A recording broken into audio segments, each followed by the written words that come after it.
Notre équipe de recherche s'intéresse aux interactions entre le microbiote intestinal, l'ensemble des micro-organismes présents dans l'intestin et les cellules qui l'hébergent, c'est-à-dire nos cellules. Nous nous intéressons à l'impact de ce microbiote sur la physiologie de l'être humain, notamment dans le champ des maladies inflammatoires chroniques de l'intestin.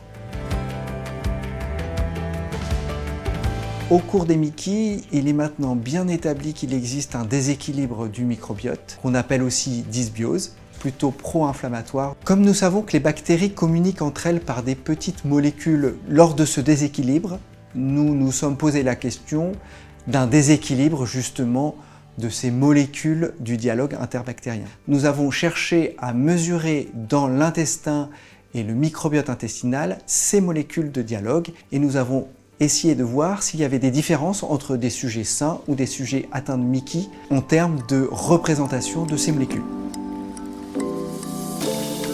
Notre projet actuel s'attache donc à mesurer ces petites molécules au sein de l'écosystème, à comprendre mieux le dialogue interbactérien en cas de dysbiose et l'impact de ces petites molécules sur les cellules immunitaires et les voies de l'inflammation dans ces maladies inflammatoires. À terme, si nous parvenons à montrer un impact positif ou négatif de ces bactéries, nous pourrions rétablir l'équilibre de ces petites molécules au sein de l'écosystème intestinal pour restaurer ce dialogue interbactérien et prévenir l'inflammation intestinale. Nous, notre projet est assez fondamental sur les différents mécanismes des bactéries. Le but est vraiment de trouver une façon de moduler ces molécules et ce système de communication pour pouvoir apporter de nouvelles voies thérapeutiques possibles pour les malades. Et donc, l'intérêt de notre labo est d'avoir toujours les malades pas très loin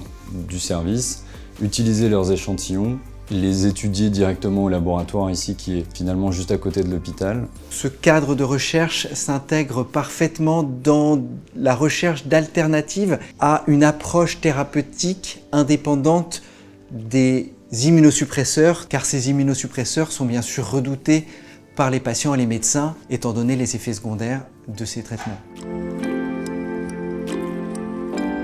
Ce projet que je porte est un sujet très innovant, car ces molécules ne sont pas étudiées dans beaucoup d'autres laboratoires. À ce titre, la FRM m'a permis de me faire confiance en soutenant une équipe FRM, c'est-à-dire en nous donnant la possibilité à plusieurs chercheurs, jeunes chercheurs, étudiants, pendant 3 ans, d'investiguer de façon vraiment approfondie cette piste et nous en sommes très reconnaissants. La recherche fondamentale et la science restent indispensables pour trouver de nouvelles thérapeutiques, trouver des nouvelles voies cibles de traitement pour des maladies qui sont traitées mais pas encore guéries et pas traitées parfaitement aujourd'hui. Ces pathologies atteignent des gens jeunes qui sont très nombreux en France pour lesquels les solutions ne sont pas encore parfaitement au rendez-vous. Il faut absolument soutenir la recherche dans ce champ de maladies pour nous permettre d'avancer, mieux comprendre ces maladies et proposer des nouvelles façons de prendre en charge l'inflammation intestinale.